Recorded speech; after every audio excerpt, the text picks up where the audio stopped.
Hi there, my name's Ozzy. I'm one of the therapists here at Genesis, and I thought I'd share some little tips or direction, I guess, that I give to clients often. Clients often talk to me about, uh, you know, how do I slow down a bit? How do I pause and catch my thoughts more? How do I stop myself from doing that thing I always keep doing? A lot of the work I do with clients has to do with trying to help clients figure out their patterns of behavior, their kind of thinking, their feelings, and how they struggle with those. Something about those three, and other things, of course. Maybe it's issues with their family, situations with school, work, relationships, self-esteem, anxiety, depression, right? Mood, stuff like this, coping, all this stuff, stress management. They struggle. We all struggle. And a lot of times when they're in my office, it's like we pause life for a bit to talk about it. Sorry, I'm holding this pointer that I will be using eventually and in my basement, which doubles as my kids' play place. So it's the best pointer I got right now. So oftentimes we talk in my sessions about how to manage those moments. Because I know that when they leave my office or they're in a little space with me when we talk, if it's telehealth, I know that it's going to be different. Sometimes it's going to be hell. Sometimes it's going to be a lot of work. Sometimes it's a struggle. It's one of the things I recognize for therapy. Clients find a space where they can kind of figure things out, figure stuff out, let things out, sort things out, be challenged on certain things they're pretty certain about, but they want to double check a variety of things. And so when they're in their real day, in their real life, they say it's hard. It's difficult to stop. It's difficult to slow down and talk about or think about these things we talk about. It's hard to implement these coping skills. No doubt, no doubt. So one of the things we often use to help build up some of the other muscles that support these other muscles that they're talking about is mindfulness. We try to talk about it in a real simple exercise I like to talk to clients about is breathing. Just trying to work on being more attentive to deep breathe. And the exercise itself is what we talk about and kind of get into a little detail, which makes them, a little more aware and kind of maybe even convinced that this is something to try. Because I know, I get it. The idea sometimes is like breathing, yes, breathing. It's something we do all the time. And I'm so happy to hear more people talk about it. So what I usually talk about with clients and what we bring about is this idea of paying more attention to the breathing process, right? So when we talk about taking deep breaths, and it's like, for sure, take some deep breaths, right? But there's some kind of points to follow that I try to teach clients when you do this, when you try to get into a moment of take a deep breath, right? Take some deep breaths, get into your breathing, right? Like calm down or stop for a second or back up for a minute. When they're in their life or they're in their day trying to figure things out, it's difficult. But if we can come to breathing, it might help like put a spoke in the wheel, slow things down, stop it, halt it. So that way they can get better control of themselves, right? Because we talk about this cycle often.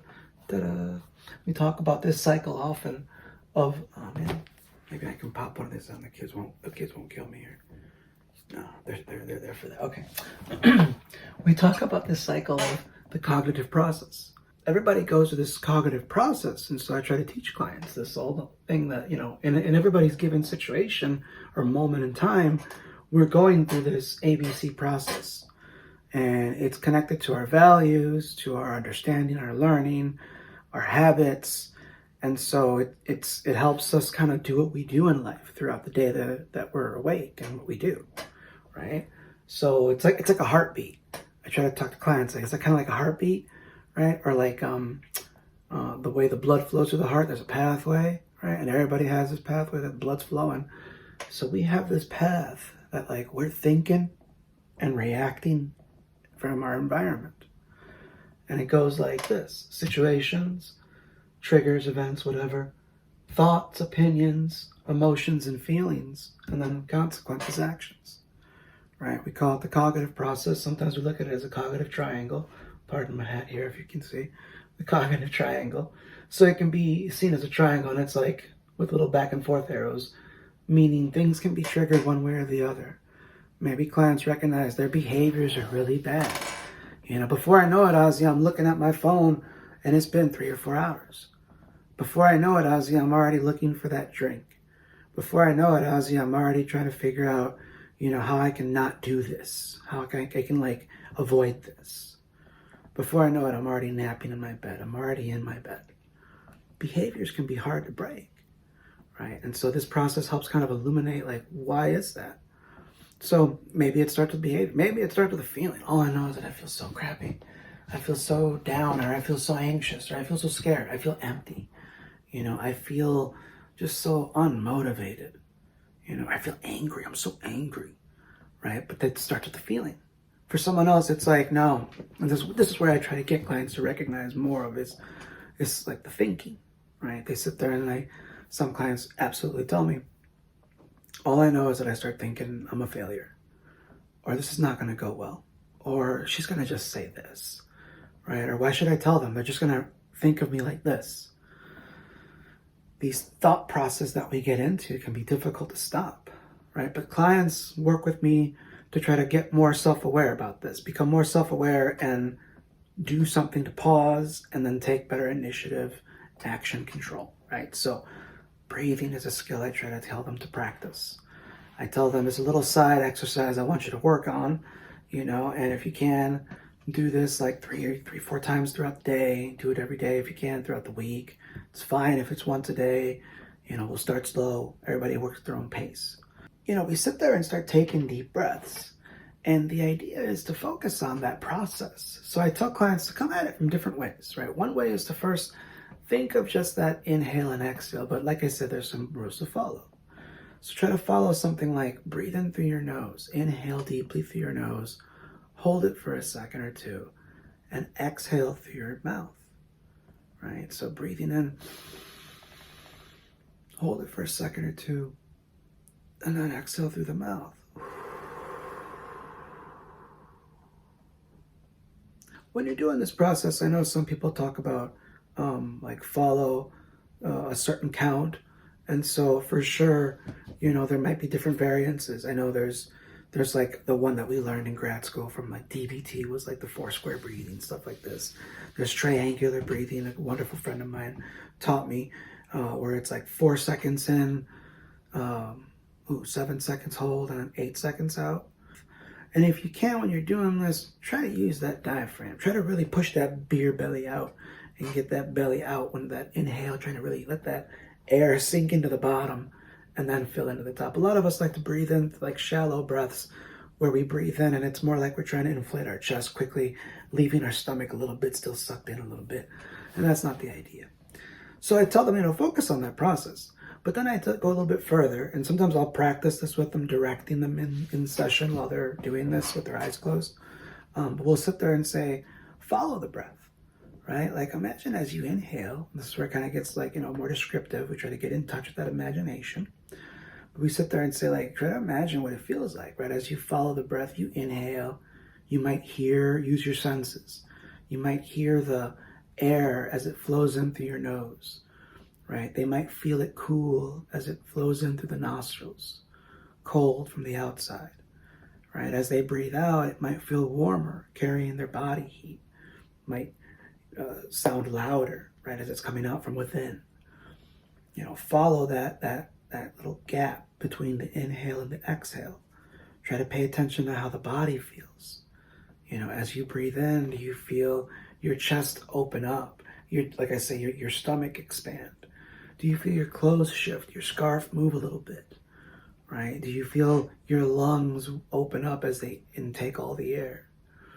When you exhale, do you feel it deflate? Your chest sink, your stomach sink in, your shoulders slump a little bit, right? Follow that process. Sometimes we'll joke with clients and be like, like those old Discovery Channel videos or like, or that old cartoon, The Magic School Bus, where they would like go into someone's body, and the bus would be shrunk in the size of like a molecule or whatever.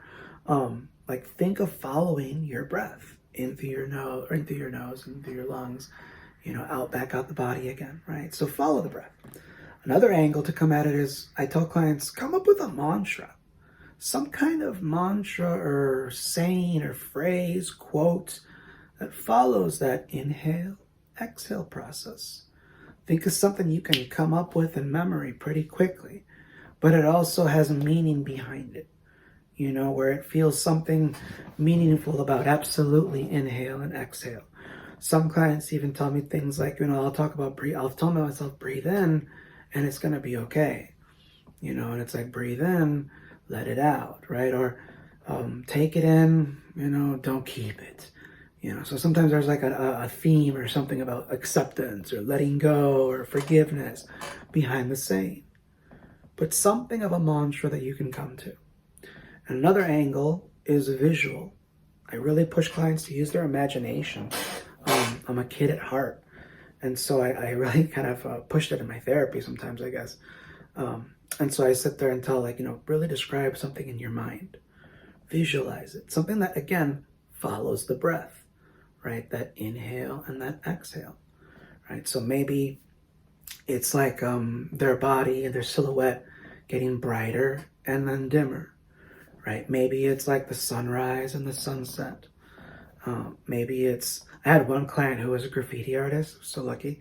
And for him, he talked about like train cars, like going one from in his vision and out of his vision, in his line of sight, out of his line of sight, with different, art and tags and graffiti on everything. I had a guy who was a basketball player, and he was thinking of like free throws. It's like every time I breathe in, I'm throwing it, and as I breathe out, it's like, nothing but net. So come up with some visual that you follow. I often think of Ferris wheel at Navy Pier, and I sit there and think of that. I used to visit that often, and it was just kind of thinking of like one cart on that wheel, and as I breathe in, I'm at the top, and as I breathe out, I'm at the bottom. So come up with a visual, because oftentimes, like I said earlier, we're in the moment, things are going at life's pace, or we're stuck, and we realize for like a split second, like your face coming out of the water for a breath of air for a second. And in that moment, you need something you can remember, something you can just kind of grasp on and start working on that from there. And this is where some kind of memorized phrase, an image you can latch onto while you start to inhale and exhale can help. Now, I tell clients, practice this. We try to, we spend a whole session sometimes trying to come up with this idea. And then the idea is for them to take this thing, this package, and work on it, practice it, right? So we'd sit there and encourage them to do this several times throughout the day, the week, whatever. And the idea then is that's the exercise. Because what's going to happen, here's where it gets cool, and sometimes in my mind I think this is where it gets magical. What's going to happen is you're going to try to practice this, and you're going to start to get distracted. Because maybe it's like 3 o'clock. Or no, it's like 5 o'clock or 6 o'clock, whatever. You're done with work. Work is over. School is over. It's whatever. You're done. And then you're going to have time to just do whatever you want. So you're going to try to practice this. And when you try to practice this, you're going to sit there and start breathing. And you're going to, think of your imagery. You're going to think of your saying, whatever. And maybe I'll tell clients like, do it for 5 minutes. Do it for 10 minutes. Some people want to be ambitious and go for more. That's fine. But then the fun starts happening, and that monkey mind that we all carry in our head that distracts us, that, interrupts us, that takes us off our path throughout the day, comes out. And so they'll be practicing, they'll breathe in, breathe out, or inhale, exhale, whatever. But then it's like they'll tell me, they'll be like, I was thinking about my taxes, or I was thinking about groceries, or I don't know, the fight, obviously, that we keep talking about, or that thing that's going on between me and my ex, or I don't know, that the constant thought that I'm terrible or whatever. Something starts distracting them. Sometimes it's just like I heard a trash can outside, and then I thought, oh crap, I gotta throw the garbage out. It's garbage day, and I forgot about that one litter box downstairs or whatever. And the idea is to wake up from that, right? Like what is that, right? That that's the monkey mind. But the practice where we start to flex and work that muscle is to sit there and pay attention to that and go, oh my God, that's right. Don't be mean about it. Don't get angry at yourself. Don't sit there and give up. Be like, this doesn't work. No. Just sit there and go back to what you were doing. Go back to the mantra. Go back to the visual. Go back to the saying, you know? Because that is the rep. That's the pull-up. That's the push-up. That's the whatever. That's the exercise. That's the action. You know, in my anatomy courses, I understood with exercise, it's like you're tearing the muscle to build it back up again. And to me, that's what we have to do on some level with our skills and practice to get better at things when we talk about therapy. So we do this deep breathing. I really push breathing. It can be very difficult sometimes. And so I encourage this little exercise. It's kind of, it's little in that once you have it set up, you can just like have a little package, you just practice it. Because the game is going to happen. It's just going to naturally take place. Your monkey mind's going to come out. I don't know what you behind that side of the screen, gets stuck thinking or gets whatever, whether it's, any particular feelings and mental health or whatnot, or just, the simple relatable idea that we get stuck sometimes. We get caught in our thought process or whatnot. But practice some breathing, And so I would encourage clients to do this, telling them that this practice is going to help in a variety of ways, but it's also going to help them when they talk about how do I stop and slow down and then, work on these skills that we talk about. I got to journal this stuff, or I got to stop and challenge that thought with this one phrase we talked about. I got to remind myself, those are all those dark thoughts of the past. And they can't get to that step because the automatic stuff that happens so quickly in a matter of seconds over here is very hard to break. And so we sometimes need to practice first paying attention. A lot of therapy is sometimes for me helping them build awareness of this stuff.